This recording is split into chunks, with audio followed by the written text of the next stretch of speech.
ఎలా ఉన్నారు అందరూ? నేను ఈరోజు అరుణాచలం వెళ్తున్నాను. అరుణాచలాన్ని తిరువనమలై అని కూడా అంటారు. అరుణాచలం బెంగళూరు నుంచి 200 కిలోమీటర్ డిస్టెన్స్ అయితే ఉంటుంది.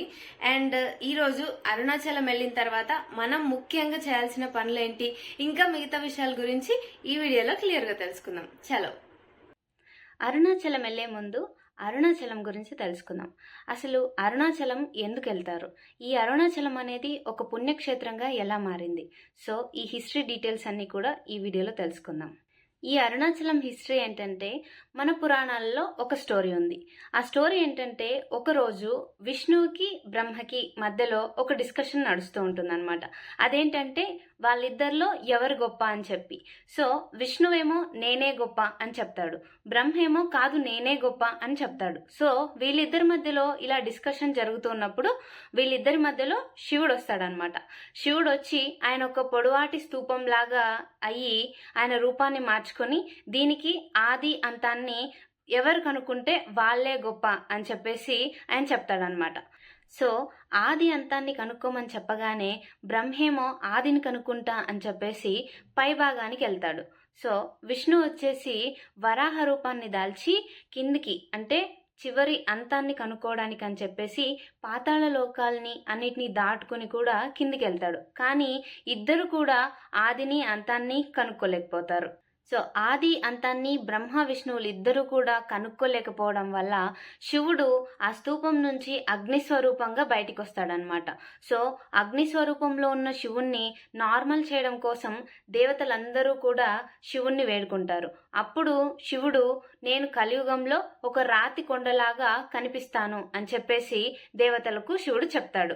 సో ఇదంతా కూడా అరుణాచలంలో జరిగింది అని చెప్తారు. ఇప్పుడు మనకు అరుణాచలంలో ఉన్న ఆ కొండని శివస్వరూపంగా ప్రజలందరూ భావిస్తారనమాట. సో అందుకని ఆ శివస్వరూపంలో ఉన్న కొండను పూజించి అక్కడున్న దేవుణ్ణి దర్శనం చేసుకోవడానికి కోసం ప్రజలందరూ కూడా అరుణాచలంకి అయితే వెళ్తారు. అరుణాచలంలో మెయిన్గా కొలిచేది శివుణ్ణి కాబట్టి శివుడు అభిషేక ప్రియుడు అంటారు. సో అప్పుడు కొండకి అభిషేకం చేయడం కష్టమవుతుందని చెప్పేసి దేవతలందరూ శివుణ్ణి అడిగితే అప్పుడు శివుడు శివలింగ రూపంలో అక్కడే అరుణాచలంలోనే కొలువు తీరుతాడనమాట. అక్కడున్న శివలింగాన్నే ఇప్పుడు భక్తులందరూ కూడా దర్శించుకుంటున్నారు. అరుణాచలంలో ముఖ్యంగా మనం చేయాల్సింది ఏంటి అని అంటే గిరి ప్రదక్షిణ. అక్కడున్న కొండని శివస్వరూపంగా కొలుస్తారు కాబట్టి మనకు గిరి ప్రదక్షిణ అనేది ముఖ్యమైనది. ఈ గిరి ప్రదక్షిణ అనేది 14 కిలోమీటర్స్ ఉంటుందన్నమాట. ఈ ప్రదక్షిణ మొత్తం మనం చెప్పులు లేకుండానే 14 కిలోమీటర్లు కూడా నడవాల్సి ఉంటుంది. ఆ కొండ చుట్టూ 14 కిలోమీటర్లు కూడా తార్ రోడ్ అయితే ఉంటుంది. సో మనం ఆ తార్ రోడ్ మీద నడుచుకుంటూ గిరి ప్రదక్షిణ అయితే పూర్తి చేసుకోవచ్చు. ఈ 14 కిలోమీటర్లు గిరి ప్రదక్షిణలో మధ్యలో మనకు చాలా శివలింగాలు ఉంటాయన్నమాట. ఒక్కొక్క లింగానికి ఒక్కొక్క ప్రత్యేకత ఉంటుంది. సో ఈ లింగాలన్నిటినీ కూడా దర్శనం చేసుకుంటూనే గిరి ప్రదక్షిణ చేస్తారు. గిరి ప్రదక్షిణ చేసేటప్పుడు మనకు ఏ లింగం ఎక్కడుంది అని చెప్పేసి మ్యాప్స్ కూడా ఉంటాయి. సో మనం ఆ మ్యాప్ని చూసుకుంటూ లింగాల్ని దర్శనం చేసుకుంటూ ప్రదక్షిణ అయితే కంప్లీట్ చేయొచ్చు. ఈ గిరి ప్రదక్షిణ చేసేటప్పుడు రమణ మహర్షి ఆశ్రమం అనేది చాలా స్పెషల్ అనమాట. అక్కడ మన ఇండియన్స్ కంటే కూడా ఫారినర్స్ ఎక్కువ కనిపిస్తారు. ఇక్కడ అందరూ కూడా మెడిటేషన్ చేసుకుంటూ ప్రే చేసుకుంటూ ఉంటారు.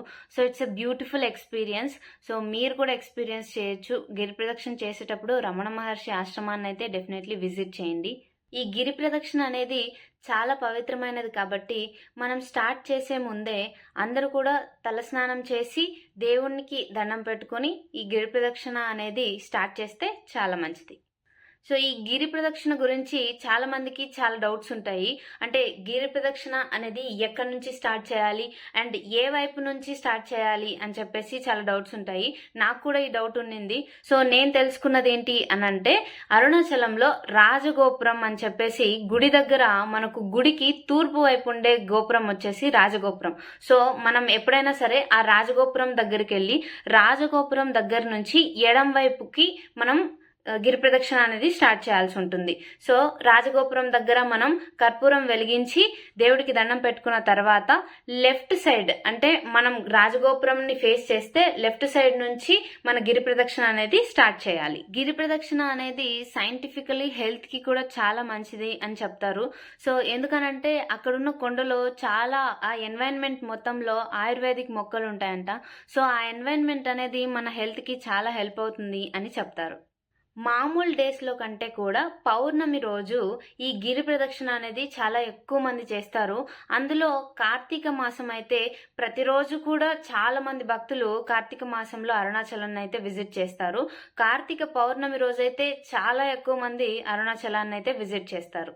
ఈ గిరి ప్రదక్షిణ చేసేటప్పుడు 14 కిలోమీటర్ల పొడవునా కూడా చాలా ఫుడ్ స్టాల్స్, హోటల్స్ కూడా ఉంటాయి. ఇంకా స్పెషల్ డేస్ లో అయితే హెల్ప్ సెంటర్స్ కూడా ఉంటాయి. అరుణాచలంలో మనం శివునితో పాటు అమ్మవారిని కూడా కొలుస్తారు. సో 2 గుళ్ళు కూడా పక్కపక్కనే ఉంటాయి. మనం శివుని దర్శనం చేసుకున్న వెంటనే మనకు అమ్మవారి దర్శనాన్ని కూడా చేపిస్తారు. ఇప్పుడు అరుణాచలంకి ట్రావెల్ డీటెయిల్స్ తెలుసుకుందాం.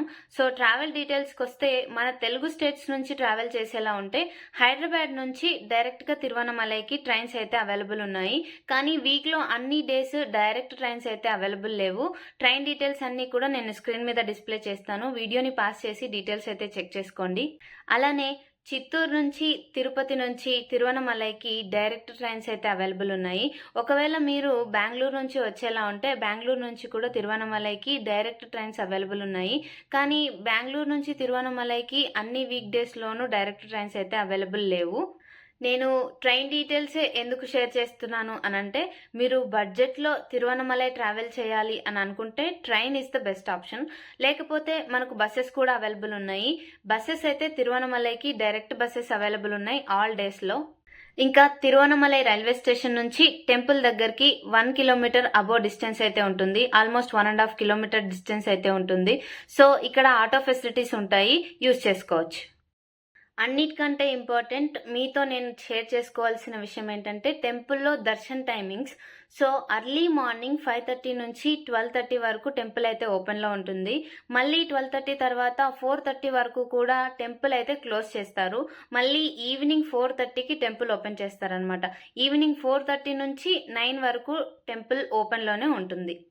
ఈ టైమింగ్స్లో మనం దర్శనం అయితే చేసుకోవచ్చు. అండ్ ఇంకొక విషయం ఏంటంటే పౌర్ణమి రోజు మాత్రం వచ్చిన అందరు భక్తులకి దర్శనం అయ్యే వరకు కూడా టెంపుల్ అయితే క్లోజ్ చేయరు.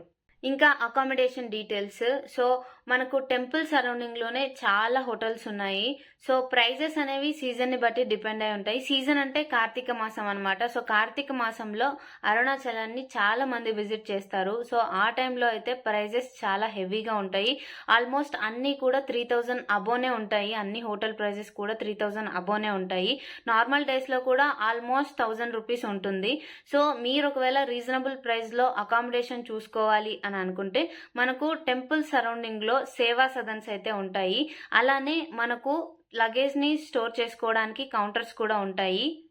సేవా సదన్లో అయితే రెస్ట్ తీసుకోవడానికి, పడుకోవడానికి, స్నానం చేయడానికి ఫెసిలిటీస్ అయితే ఉంటాయి. అలానే లగేజ్ పెట్టుకోవడానికి లాకర్స్ కూడా ఇస్తారు. సో పర్ పర్సన్కి 150 రూపీస్ 1 డేకి ఛార్జ్ చేస్తారు. ఒక మోస్ట్ ఇంపార్టెంట్ థింగ్ నేను మీతో షేర్ చేయాలి. సో అరుణాచలంలో నార్మల్ డేస్లో water facilities, washroom facilities, public toilets అయితే ఉండవు. ఓన్లీ స్పెషల్ డేస్ అంటే పౌర్ణమి రోజు అండ్ కార్తీక మాసంలో అన్ని డేస్లో కూడా పబ్లిక్ టాయిలెట్స్ అయితే అవైలబుల్ ఉంటాయి. సో కిడ్స్తో వెళ్ళే వాళ్ళు కొంచెం జాగ్రత్త. అరుణాచలంలో మనం ముఖ్యంగా మాట్లాడుకునే ఇంకొక విషయం, గిరి ప్రదక్షిణ చేసేటప్పుడు మోక్ష మార్గం. సో గిరి ప్రదక్షిణ చేసేటప్పుడు మోక్ష మార్గం నుంచి బయటకు వస్తే మనకు మోక్షం లభిస్తుందని, పునర్జన్మ అంటూ ఉండదు అని చెప్పేసి నమ్ముతారు. సో మీరు కూడా గిరి ప్రదక్షిణ చేసేటప్పుడు మోక్ష మార్గం ఎక్కడుంటుంది అని అంటే కుబేరలింగం తర్వాత మోక్ష మార్గం అనేది ఒక ఆల్మోస్ట్ 1 కిలోమీటర్ డిస్టెన్స్లో అయితే ఉంటుంది. మీరు కూడా మోక్ష మార్గం దగ్గర నుంచి బయటికి రావాలి అని అనుకుంటే కుబేరలింగం తర్వాత కొంచెం ముందుకెళ్తే మనకు రోడ్కి రైట్ సైడ్లో మోక్ష మార్గం అనేది ఉంటుంది. ఇంకొక ఇంపార్టెంట్ విషయం ఏంటి అనంటే మనం ఎక్కడి నుంచి అయితే గిరి ప్రదక్షిణ అనేది స్టార్ట్ చేశామో తిరిగి అక్కడికి వచ్చి ఆగితేనే గిరి ప్రదక్షిణ అనేది కంప్లీట్ అయినట్టు. So this is all about Arunachalam and ఈ ఇన్ఫర్మేషన్ మీకు హెల్ప్ అవుతుంది అనుకుంటున్నాను. వీడియో నచ్చితే లైక్ చేయడం మర్చిపోకండి. అలానే మీ ఫ్రెండ్స్ అండ్ ఫ్యామిలీతో కూడా వీడియోని షేర్ చేయండి. మళ్ళీ ఒక మంచి వీడియోతో ఇదే ఛానల్లో కలుద్దాం. Thank you for watching.